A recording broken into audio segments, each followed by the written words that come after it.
বাংলাদেশ থেকে আরও জনশক্তি নিতে কুয়েতের প্রতি রাষ্ট্রপতির আহ্বান।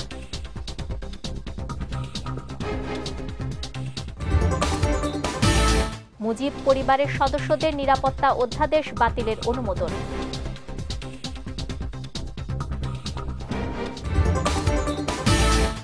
এবং চলমান বন্যায় মৃতের সংখ্যা বেড়ে 52, ক্ষতিগ্রস্ত প্রায় 55 লাখ মানুষ।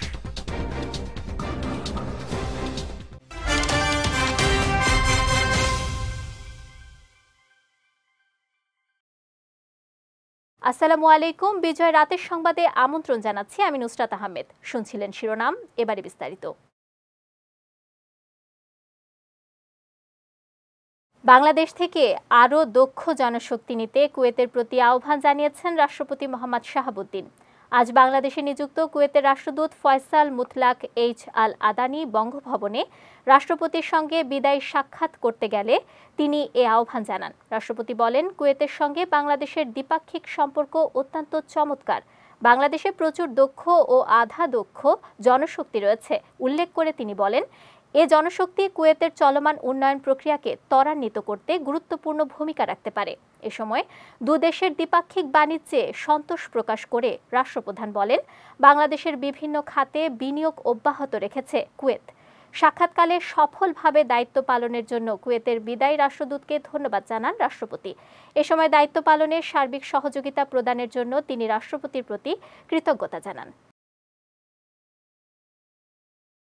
মুজিব পরিবারের সদস্যগণের নিরাপত্তা রহিতকরণ অধ্যাদেশ 2024-এর খসড়ার নীতিগত ও চূড়ান্ত অনুমোদন দিয়েছে উপদেষ্টা পরিষদ।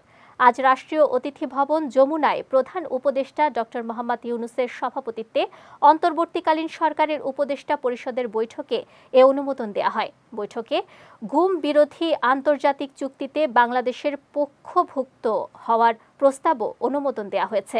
এছাড়া বৈঠকে বিশেষ নিরাপত্তা বাহিনী সংশোধন অধ্যাদেশ 2024-এর খসড়ার চূড়ান্ত অনুমোদন দেওয়া হয়।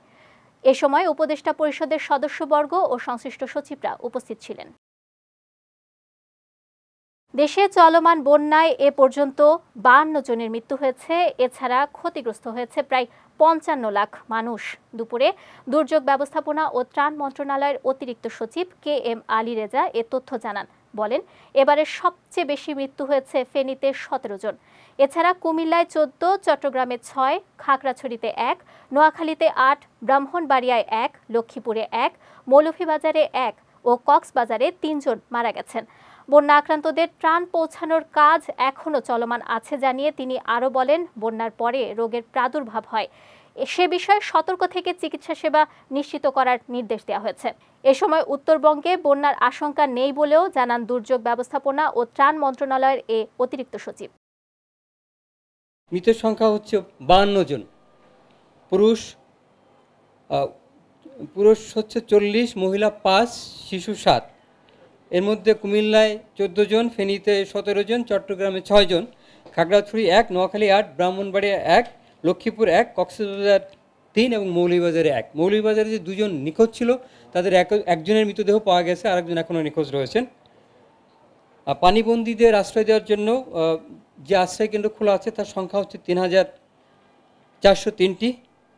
আর আশ্রয় নিয়েছেন এখানে 5,02,501 জন এবং গবাদি পশুর সংখ্যা আশ্রয় কেন্দ্রগুলিতে 36,448টি। রাজধানীর বাড্ডায় সুমন শিকদার নামের এক যুবককে গুলি করে হত্যার অভিযোগে দায়ের করা মামলায় সাবেক প্রধানমন্ত্রীর বেসরকারি শিল্প ও বিনিয়োগ বিষয়ক উপদেষ্টা সালমান এফ রহমান এবং সাবেক আইনমন্ত্রী আনিসুল হকের 5 দিনের রিমান্ড মঞ্জুর করেছেন আদালত। এর আগে সকালে তাদের আদালতে হাজির করে মামলার সুষ্ঠু তদন্তের জন্য 10 দিনের রিমান্ড আবেদন করেন তদন্ত কর্মকর্তা। শুনানি শেষে ঢাকার মেট্রোপলিটন ম্যাজিস্ট্রেট নুরুল হুদা চৌধুরী তাদের 5 দিনের রিমান্ড মঞ্জুর করেন। মামলার এজাহারে বলা হয়েছে, গত 19 জুলাই বৈষম্য বিরোধী ছাত্র আন্দোলন চলাকালে বাড্ডা ফুজি টাওয়ারের উত্তর পাশে প্রগতি সরণিতে এলোপাতাড়ি গুলি করে সুমন শিকদারকে হত্যা করা হয়। এ ঘটনায় তার মা মাসুমা বাদী হয়ে একটি হত্যা মামলা দায়ের করেন। মামলায় সাবেক প্রধানমন্ত্রী শেখ হাসিনা সহ 179 জনকে আসামি করা হয়। এছাড়াও আদাবর থানার মামলায় জিয়াউল হাসান ও সাদেক খানকে 5 দিনের রিমান্ড দিয়েছেন আদালত। শেখ হাসিনাকে বাংলাদেশে ফিরিয়ে এনে বিচারের দাবি জানিয়েছেন বিএনপির সিনিয়র যুগ্ম মহাসচিব রুহুল কবির রিজভী। অন্যদিকে অন্তর্বর্তীকালীন সরকারের কার্যক্রমে বিএনপির পূর্ণ সমর্থন রয়েছে জানিয়ে যৌক্তিক সময়ের মধ্যে নির্বাচন দিতে অন্তর্বর্তী সরকারের দৃষ্টি আকর্ষণ করেছেন দলটির স্থায়ী কমিটির সদস্য আমির খসরু মাহমুদ চৌধুরী। আজ রাজধানীতে পৃথক অনুষ্ঠানে এসব কথা বলেন তারা। সহকর্মীদের তথ্য ও ছবিতে বিস্তারিত জানাচ্ছেন জাওয়াদন্তু। বৃহস্পতিবার সকালে নয়াপল্টনের দলীয় কার্যালয়ে সংবাদ সম্মেলনের আয়োজন করে বাংলাদেশ জাতীয়তাবাদী দল বিএনপি। সংবাদ সম্মেলনে দলের সিনিয়র যুগ্ম মহাসচিব রুহুল কবির রিজভী অভিযোগ করে বলেন, ফ্যাসিবাদের প্রেতাত্মারা সামাজিক যোগাযোগ মাধ্যমে বড় ধরনের নাশকতার চেষ্টা চালাচ্ছে। পলাতক হাসিনা ও তার অবিরাম ননসেন্স কথা বলার অপরাজয় পুত্র সজীব ওয়াজেদ জয় বিদেশে থেকে এখনো দেশে ষড়যন্ত্র ও বিশৃঙ্খলার উস্কানি দিচ্ছে। এই হাসিনা লীগের ফ্যাসিবাদের প্রেতাত্মারা এখনো কথা বলছে। এ সময় পতিত স্বৈরাচারের নাশকতার বিরুদ্ধে সকলকে সতর্ক থাকার আহ্বান জানিয়ে সাবেক প্রধানমন্ত্রী শেখ হাসিনাকে দেশে ফিরিয়ে এনে বিচারের মুখোমুখি করার দাবি জানান রিজভী। পাশাপাশি প্রশাসন সহ রাষ্ট্রের প্রতিটি সেক্টরকে স্বৈরাচারের দোষর মুক্ত করতে হবে, দুর্নীতিবাজদের আইনের আওতায় আনতে হবে, অবিলম্বে স্বৈরাচারী শেখ হাসিনাকে দেশে এনে বিচারের মুখোমুখি করতে হবে। এখন সময় এসেছে গত 16 বছর যারা নির্যাতন চালিয়েছেন তাদের প্রকৃত তালিকা করে বিচার করা। একই দিন সকালে গুলশানে বিএনপি চেয়ারপারসনের কার্যালয়ে ঢাকায় নিযুক্ত রুশ রাষ্ট্রদূত আলেকজান্ডার ভিকেন্তিয়েচিভ মন্টিস্কি বিএনপির একটি প্রতিনিধি দলের সঙ্গে বৈঠক করেন। বৈঠক শেষে গণমাধ্যমের মুখোমুখি হন দলের স্থায়ী কমিটির সদস্য আমির খসরু মাহমুদ চৌধুরী। আগামী নির্বাচন নিয়ে রাশিয়া বিএনপির অবস্থান জানতে চেয়েছে জানিয়ে আমির খসরু বলেন, বৈঠকে দুদেশের পারস্পরিক সম্পর্ক উন্নয়ন নিয়েও বিস্তর আলোচনা হয়েছে। বাংলাদেশের মানুষের সাথে রাশিয়ার মানুষের সম্পর্ক থাকবে, দুই দেশের সম্পর্ক থাকবে এবং সহযোগিতার ক্ষেত্রে যে আমি যেগুলো বলেছি, ব্যবসা বাণিজ্য, বিনিয়োগ, সায়েন্টিফিক ক্ষেত্রে, কালচারাল ক্ষেত্রে, জ্বালানি ক্ষেত্রে। বিএনপির পক্ষ থেকে যৌক্তিক সময়ে নির্বাচন দাবি করা হলেও এখনই অন্তর্বর্তী সরকারকে কোনো সময় বেঁধে না দিয়ে নির্বাচন ব্যবস্থা সহ সকল কর্মকাণ্ডে অন্তর্বর্তী সরকারকে সমর্থন দেওয়ার কথা জানান দলের এই শীর্ষ নেতা। জাওয়াদন্তু, বিজয় টিভি, ঢাকা। আওয়ামী লীগের আমলে লুটপাট ও অর্থ পাচার করে দলটির কিছু মানুষের উন্নতি হলেও সামগ্রিকভাবে দেশের জনগণের জীবনমানের কোনো উন্নতি হয়নি বলে মন্তব্য করেছেন গণফোরামের সভাপতি ডক্টর কামাল হোসেন। সকালে দলের প্রতিষ্ঠা বার্ষিকীর অনুষ্ঠানে এমন মন্তব্য করেন তিনি। সালমান খন্দকার সবুজের ছবিতে মানিক মোহাম্মদ ওমরের রিপোর্ট। গণফোরামের ৩১তম প্রতিষ্ঠা বার্ষিকী উপলক্ষে বৃহস্পতিবার সকালে জাতীয় প্রেস ক্লাবে আলোচনা সভার আয়োজন করা হয়। সভায় প্রধান অতিথি ছিলেন দলটির প্রতিষ্ঠাতা ও ইমেরিটাস সভাপতি ডক্টর কামাল হোসেন। প্রধান অতিথির বক্তব্যে আওয়ামী লীগের আমলে লুটপাট আর পাচার করে দলের কিছু মানুষের উন্নতি হলেও সামগ্রিকভাবে দেশের জনগণের জীবনমানের কোনো উন্নতি হয়নি বলে অভিযোগ করেন এই বর্ষিয়ান রাজনীতিবিদ। আমরা দেখেছি ক্ষমতাকে কিভাবে নিজের কাজে লাগানো যায়, কিভাবে মানে লুটপাট করা যায়, কিভাবে সম্পত্তি করা যায়, অর্থ পাচার করা যায়। সীমাহীনভাবে অর্থ পাচার হয়েছে দেশে, এটা দুঃখজনক ব্যাপার। স্বাধীন দেশ থেকে দেশের মানুষ এই অর্থ সৃষ্টি করে, কিন্তু পাচার করে যারা আয় করে না, সেটা লুটপাট করে। লুটেরারা সব দেশের অর্থ পাচার করে, আর মানুষ যারা অর্থ সৃষ্টি করে তারা বঞ্চিত হয়ে আছে এখনো। টাকা পয়সা দিয়ে ভোট পাওয়া গেলেও মানুষের আস্থা পাওয়া যায় না উল্লেখ করে ডক্টর কামাল জনগণকে সাথে নিয়ে নিজ এলাকায় নেতাকর্মীদের কাজ করার আহ্বান জানান। মানুষের আস্থাকে ধরে, মানুষের উপরে ভর করে যদি মানুষের কাজ আমরা না করি, আমরা টিকে থাকতে পারবো না। এটা আমার এখনো বিশ্বাস। টাকা দিয়ে যদি আমরা নির্বাচিত হই, কিছুদিন আমরা হয়তো সেই নির্বাচিত পদ ধরে রাখতে পারবো, কিন্তু পলাতে হয়। এর আগে 2020 সালের 27 সেপ্টেম্বর জাতীয় প্রেস ক্লাবে বর্ধিত সভা করে আনুষ্ঠানিকভাবে গণফোরাম 2 ভাগে বিভক্ত হয়ে গেলেও এবার বিভক্তি ভুলে একসঙ্গে প্রতিষ্ঠাবার্ষিকী পালন করে দলটি। সভায় মুস্তফা মহসিন মন্টুর সভাপতিত্বে advocate SM Altaf Hossain, advocate Subrata Chowdhury সহ অন্যান্য নেতৃবৃন্দ উপস্থিত ছিলেন। এ সময় দ্রুত ঐক্যবদ্ধভাবে জাতীয় কাউন্সিল করার ঘোষণা দেন দলটির নেতারা। মানিক মোহাম্মদ ওমর, বিজেটিভি, ঢাকা। ছাত্র আন্দোলন এবং শাপলা চত্বরের হত্যাকাণ্ড নিয়ে জাতিসংঘের তদন্ত চায় বাংলাদেশ জামায়াতে ইসলামী। বিকেলে জাতিসংঘের প্রতিনিধি দলের সঙ্গে বৈঠক শেষে সাংবাদিকদের এ কথা জানান জামায়াতের নায়েবে আমির আব্দুল্লাহ মোহাম্মদ তাহের। বলেন, শাপলা চত্বরের হত্যাকাণ্ডকে গণহত্যা হিসেবে আন্তর্জাতিক ট্রাইব্যুনালের মাধ্যমে যেন বিচার হয় সে বিষয়ে সরকারকে সহযোগিতার কথা বলা হয়েছে।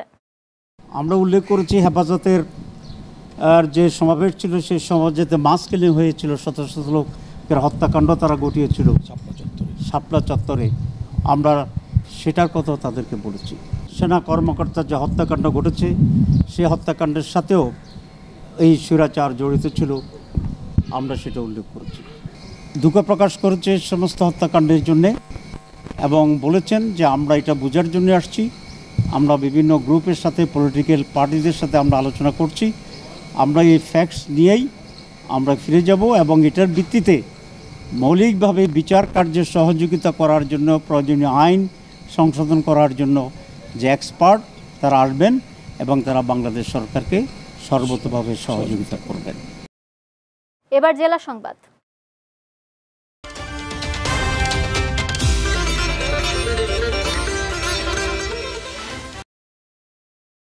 বৃষ্টি না হওয়ায় দেশের পূর্বাঞ্চলের বন্যা পরিস্থিতির উন্নতি হচ্ছে। নোয়াখালীর বন্যা পরিস্থিতি অপরিবর্তিত থাকলেও ফেনী, কুমিল্লা, লক্ষ্মীপুর, চাঁদপুর সহ বেশিরভাগ জেলায় বাড়িঘর ও সড়ক থেকে পানি নামতে শুরু করেছে।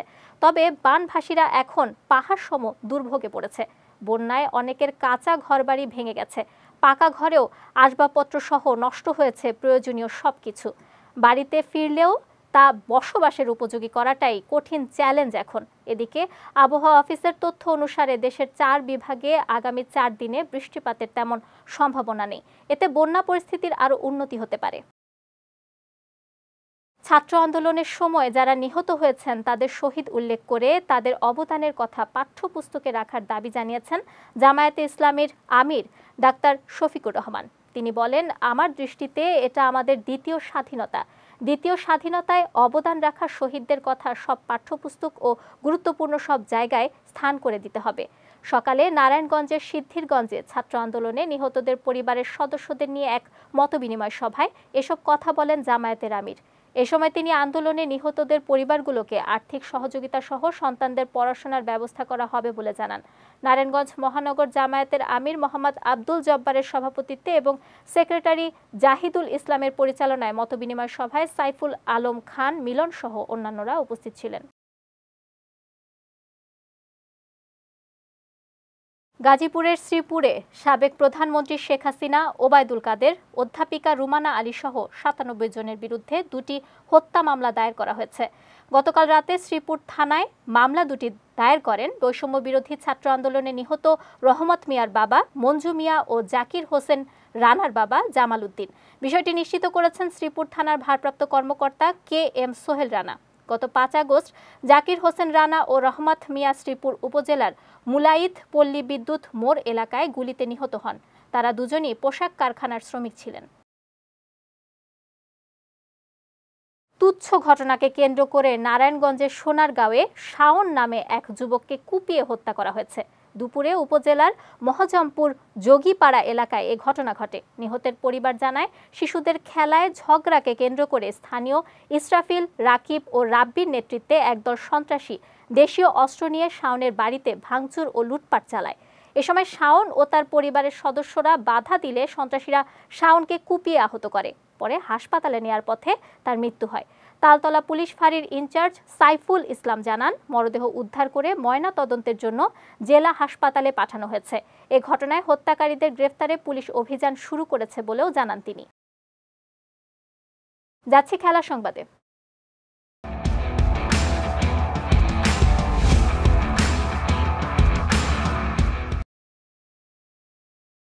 আন্তর্জাতিক ক্রিকেট থেকে অবসর নিলেন ওয়েস্ট ইন্ডিজের পেসার শ্যানন গ্যাব্রিয়েল। 2012 সালে অভিষেক হওয়ার পর থেকে ওয়েস্ট ইন্ডিজের পেস আক্রমণের গুরুত্বপূর্ণ সদস্য ছিলেন গ্যাব্রিয়েল। ক্যারিবিয়ান এ ক্রিকেটার আন্তর্জাতিক ম্যাচ খেলেছেন 86টি, এর মধ্যে টেস্ট ম্যাচ 59টি, 25টি ওয়ানডে ও টি20 খেলেছেন 2টি। অবসর নিয়ে সামাজিক যোগাযোগ মাধ্যমে গ্যাব্রিয়েল লিখেছেন, গত 12 বছরে ওয়েস্ট ইন্ডিজের হয়ে আন্তর্জাতিক ক্রিকেট খেলতে নিজেকে উৎসর্গ করেছিলাম। ভালোবাসার ক্রিকেট খেলা আমাকে আনন্দ দিয়েছে। বর্তমানে সারা দুনিয়ায় ফ্র্যাঞ্চাইজি দলগুলোর প্রতিনিধিত্ব করে যাওয়াই তার পরিকল্পনা বলেও লিখেছেন এই ক্রিকেটার। চলতি মৌসুমে লা লিগার ম্যাচ চলাকালে দর্শকদের বর্ণবাদী আক্রমণের শিকার হলে রিয়াল মাদ্রিদ খেলোয়াড়রা মাঠ ছাড়বে বলে হুঁশিয়ারি দিয়েছেন রিয়াল মাদ্রিদ তারকা ভিনিসিয়াস জুনিয়র। সিএনএনে প্রকাশিত এক সাক্ষাৎকারে 24 বছর বয়সী এ ব্রাজিলিয়ান ফুটবল তারকা এ কথা জানান। লা লিগার ম্যাচে অসংখ্যবার প্রতিপক্ষের সমর্থকদের বর্ণবাদী আচরণের শিকার হয়েছেন ভিনিসিয়াস। এ তিক্ত অভিজ্ঞতা নিয়ে বলতে গিয়ে সংবাদ সম্মেলনে কান্নায় ভেঙে পড়তেও দেখা গিয়েছে রিয়াল মাদ্রিদ তারকাকে।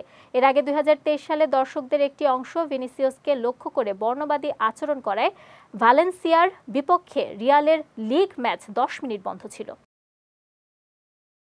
বিজয় রাতের সংবাদ শেষ করার আগে শিরোনামগুলো দেখে নিচ্ছি আরও একবার।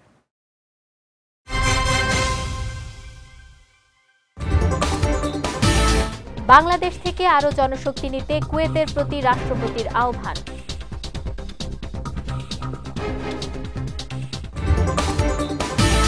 মুজিব পরিবারের সদস্যদের নিরাপত্তা অধ্যাদেশ বাতিলের অনুমোদন।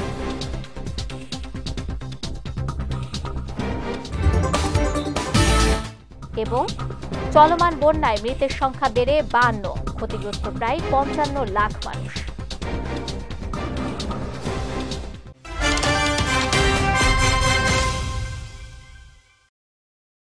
বিজয় রাতের সংবাদ শেষে আজকের মতো আমি নুসরাত আহমেদ আপনাদের কাছ থেকে বিদায় নিচ্ছি। আগামীকাল একই সময়ে নতুন সব খবর দেখতে চোখ রাখুন বিজয় টিভিতে। এছাড়াও আজকের বিজয় রাতের সংবাদের ভিডিও দেখতে পারেন আমাদের ইউটিউব এবং ফেসবুক পেজে। আমাদের ইউটিউব হলো youtube.com/BJTVOfficial এবং আমাদের ফেসবুক পেজ হলো facebook.com/BJTVLimited। এতক্ষণ সঙ্গে থাকার জন্য ধন্যবাদ সবাইকে।